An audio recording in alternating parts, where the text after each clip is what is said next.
Hello and welcome, everyone. We are just so honored that you are joining us here today. My name is Lisa Lytle. I'm with my work colleague, Sue Bowder, and we are just here from our company that we've developed called Holistic Dementia Services. And what we really love about what we do is we speak both to those with a dementia diagnosis and their care partner. So today, Sue, do you want to introduce our kind of interesting topic today? I'm excited. Well, we got started. We've been in some conversation personally about labels. And so started thinking about, well, what about dementia labels? And so we want to take a look at that word of dementia and the experience of receiving a diagnosis, and then talk about um, living with the disease. um, how closely are we identifying with disease? And from a holistic point of view, are there ways, even in the midst of dementia, that the greater focus can be on well-being? How can there be connection? How can we identify with life in a new way Mhm. in the face of this dementia, both for the person being diagnosed and for the one caring and loving the one with the dementia? So welcome to that conversation.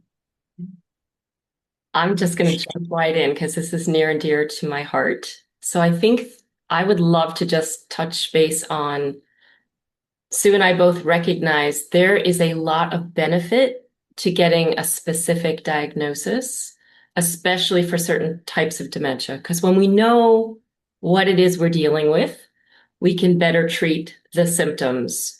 As we are well aware, Sue has a beautiful foundation, Central Florida Lewy body, and with the Lewy body dementia, there are specific drugs that might be given to someone with a dementia that you do not want to give to someone with Lewy body. So the specific diagnosis becomes a really important tool to help everyone navigate the symptoms that come along.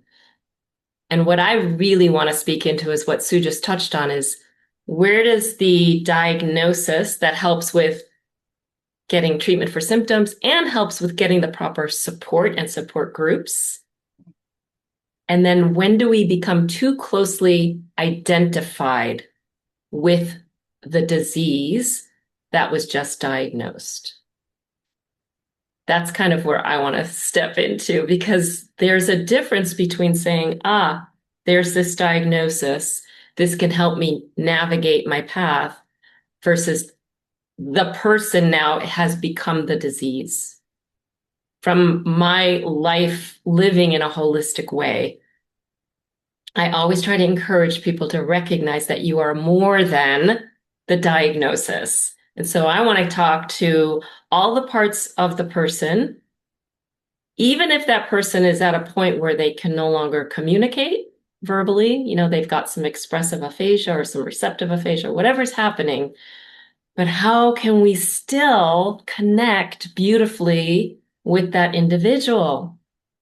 Whether it's touch, whether I was saying to Sue, sitting with someone right across from them and having eye contact in silence. When's the last time or the first time that you might have done that? Where you have just sat in front of someone in total silence and made direct eye contact with them. That's a beautiful way to still be present with someone. I'm not saying this is always easy. We are not candy coating this in any way because we know behavioral changes come. We understand it's complex. I just want to open up some possibilities of just rethinking once we've gotten that diagnosis, how we're going to live into the rest of our lives and do our best to still appreciate what is still there and available to express oneself out in the world. What gifts does the person with the diagnosis still have to share? And how can the care partner still maintain their own life and well-being while kind of being absorbed with this care partner journey. So that's kind of where I'm falling for it, Sue. So I'm gonna let you step in. Well, and let's look for a moment at the early point of the receiving the diagnosis. It's very likely been some years where your life, your relationships, whether you're the person who ends up with the diagnosis or you're the care partner, that your relationship has been changing. The texture of your life really dramatically challenged in many ways. So that while there can be a dreaded receiving of a diagnosis, there could also be this relief of, oh, now that makes sense. Okay, this wasn't us personally not handling something well. This is something changing in the brain. And I think that at already we're having to step into redefining words, redefining our relationship, redefining how we move about in our attempts to find meaning and connection with one another. It is very important early on, and I know as for myself as working with people with Lewy body, with the dementia and with the care partnering, that over and over and over again, I hear people saying, finally, in terms of support, finally, you know what I'm talking about. So I very much agree with what Lisa's saying about the importance of getting the correct name of these changes, these brain changes can bring such relief, companionship, solidarity. You can be with people who really get you, who aren't going to judge, and who have some wisdom that may benefit your situation. Everyone's situation is different, of course. Um, so, yeah, being able to say this is what is going on can be tremendously relieving. And all of us, probably all of us, or at least most of us, really hate the term dementia. It's a sad term. Because we know that at the core of it is demented. This is not mental illness. We can't say this too many times. This is not mental illness. This is brain disease. This is brain disorder. These are changes happening to the physical nature of the brain, which impacts all of life. So yeah, I'd like to get rid of that label. There was some attempt by the DM, whatever DMS. I always forget the name of it, but the most recent one. And they gave this long, totally unusable term that was not a good substitute for dementia. So here we are. We're still with that word. But definitely then the longer we get into this, and we know that for everybody here, that if it's a dementia diagnosis, at this juncture, there are still no cures. This is progressive. Um, it perhaps this is what a person will die from. It may be that some other organ unrelated to the impact of this disease may cause the death. It's very challenging to say, okay, wow, so now what? How do we, can we find goodness of life even when there is this label? So I join with Lisa in saying that with each phase of what you already have been experiencing or will be experiencing, if you're early in the dementia process, it's really important to step back at times and say, what am I most identifying myself with? How do I identify myself now as a person with this diagnosis? As the challenges of the particular form of dementia increase, the care partner says, where am I in all this? What am I going to identify with? Feeling lonely, feeling disconnected. Wow, I hate this disease, right? So then what? How can we from a holistic point of view, find some new ways to discover life. Yeah. And even, might we say, well-being. Yeah. What I heard, Sue, as you were just expressing that, what was coming up for me that I'd like to speak to is it sounded like a fast track of change. Like we all know, none of us, well, yet, right? We're all going to die. We are leaving the planet. We are going to die. And we recognize that with that, there are changes that do occur. And sorry, I'm gonna have to plug my computer in before my battery dies. Would have been a good idea to do that first. So I'm charged now. So how do we, life changes, but usually at a pace that we can absorb, right? We say, oh, I see that. Some more wrinkles, something's happening. It's part of the aging. And we can live into that with grace. However, with certain diseases, that change gets like on a fast track. And with the dementias, the changes can come really quickly. And we want to acknowledge that. And so I just invite us to recognize that the more we can be open to what am I dealing with today, what changes have occurred, and really acknowledging that it's a day-to-day experience.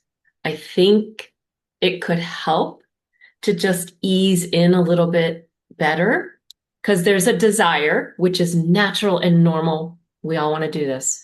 We want to either say, oh, I remember when we did this together, or we planned these things for the future. And all of that has kind of come to a complete stop. And there's this new reality that we're living in. And we are seeing the person that we fell in love with kind of disappearing, or at least changing daily. And we may not fully recognize this new person that is in front of us. And I think the more that we can just say to ourselves, okay, I am being confronted with change at a pace that's really uncomfortable. It's acknowledging the pain that can come from that. It's acknowledging that I'm not comfortable with this. I wasn't prepared for it. You don't prepare us for these things in life. They don't say, yeah, by the way, this could happen. Nowhere in there, there's no manual that comes with life. And so I just want to acknowledge, number one, that changes come quickly. And the more we can just, I don't want to use the word comfortable because it's not comfortable, but that we can adapt to that is kind of the new way that we're going to be living in this relationship and step into acknowledging that there's going to be continuous change happening. It could help to ease some of the anxiety, some of the stresses, to be able to just recognize I'm in a new relationship every day with a new person. I know And I'd that. like to jump in for just a Yeah, moment to say please. that for the person with the dementia, it starts coming fast. Hmm. I had to quit. Diagnosis is coming earlier and earlier. So into support groups are coming where it used to be people in their 70s and 80s, now 60s. Now, even, I most recently received a contact from someone saying, are there any support groups where, my husband was just diagnosed 3 months ago and he's 50 and we still have children at home. Um, so, wow, very quickly, the question comes up, these changes mean I have to quit my job. I wasn't going to retire yet. Or, as Lisa, you were saying before, I kind of envisioned traveling in my retirement. And, here we both are as a couple. Um, so I've had to stop driving. That's huge independence loss. Now, who am I? Now I can't work. I can't drive. Now, who am I now? And yeah, the changes just start kind of coming faster and faster. And of course, with each disease, the pace of that is different. Um, But yeah, one Each, way or the other, it's that momentum picks up. At some point, you're going to go from one phase to another, and it's going to be startling. yeah. And I would say each disease, and then as we know, each person Yes, and yes, age absolutely. really does change the quickness of how these types of diseases do progress, unfortunately. At least that's what we're experiencing. So yeah, we're not saying this is an easy topic. We just want to say hello, that we see you. We know it's challenging. And what ultimately, as we are sitting at support tables all of the time, I just would love for everyone to mm, be kinder with oneself. And, we know this is hard. We've traveled it in our own lives in some ways with loved ones. And then how can we, both the person with the diagnosis and care partner, not be totally taken over by the disease and the diagnosis? I'm not saying that's an easy ask nor an easy road. However, I think there's so much more that's still available. And I'd love to just recognize and really live more into what we can still do. What can we still do? Okay, we can't drive, we can't, but what can we still do? I don't know, maybe that even means moving somewhere where more things are accessible by walking. And is walking still available, right? It depends. It depends on the diagnosis, it depends on the progress of the disease. There's a variety of options. So just really thinking through quality of life, what is still available, and what gifts do both care partner and those with dementia diagnosis still have to contribute, even within their family circle. So just things to think about for overall all well-being. And Sue, I know our time is running close. So I just want to obviously give you the last voice to speak into whatever might have just stirred up for you. But yeah. Lisa recently shared a video, a YouTube video with me that I would encourage you to look it up. It's called The Beauty of Stillness. No, it's not. It's called The Beauty of Silence. Sorry about that. The Beauty of Silence. So many of us have based our relationships on conversations, our sense of connection. There just is no way around the experience of loneliness for everybody in this. At the same time, decreasing conversation, decreasing activity out in the world has the possibility of inviting us to new ways of connection. Mhm. What if instead of the conversation, as Lisa was talking before about a touch or about just simply sitting in stillness, in silence, with the intention, with the desire to connect. All right, I have this one final story I want to share, and it's about my cat, because I think that what I experienced just this morning is something that is relevant for our human relationships as well. I love this cat. We have this incredible, her name is River, and River is incredibly sensitive. I feel this soul connection with her. She talks a lot, she meows a lot, she's a verbal cat. I talk a lot. I tell her a lot how much I love her. And then I began exploring sending messages to her um, without words. Um, and I won't go into that part of it today, but what I want to express is that today I felt something shift in me when I touched her and I thought, this could just be enough just to sit here like this. And then my curiosity raised, and I had this desire to know what it's like to be her inside this stillness, inside this lack of human words. or cat words. We weren't making any vocalizations. I loved that experience. It took me to a place of well-being, to simply be there, not only connecting in quietness, but also to find that place in myself that that might want to know. That's where I jump over from the human animal connection to then, well, what if that was what, how can this be possible? And I think it can be possible and is possible and can be beautiful, can be a gift of this very, very challenging, really kind of horrible symptoms that so many of us are experiencing. To Mm. go into that place and say,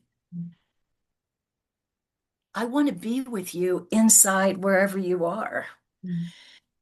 And then just allow Mm. silence to show us whether Mm. anything happens. Mm. Is there a shift? Mm. Is there a relief?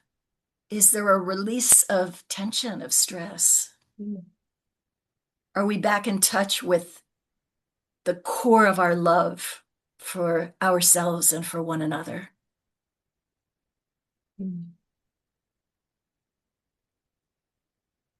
That's the story I just wanted to to leave with you as an invitation to try it, to try it. Practice with your animals because, man, they can teach us how to do it. And then make the shift over to your person, or your spouse, your parent, your friend, yourself as one who is having tremendous word finding issues. Mm. Just go ahead and go into the stillness. Mm. And I hope you find love there. God bless you. Mm. Mm. Yeah, I have to share this now because it's bubbling up for me. It's very brief, but you just touched upon when we were at a particular support group, and one of the people that was diagnosed came up, and I know that they are really struggling. They're not very verbal. And I just looked them in the eye and I said, I see you. And they said, it's so great to be seen. I thought, wow, well, they spoke, which was amazing, but it was what they said. So the power of just being present, seeing someone, our society is very driven by verbal communication, but there's a lot more that's available. So we just invite you in to discover what that might look like.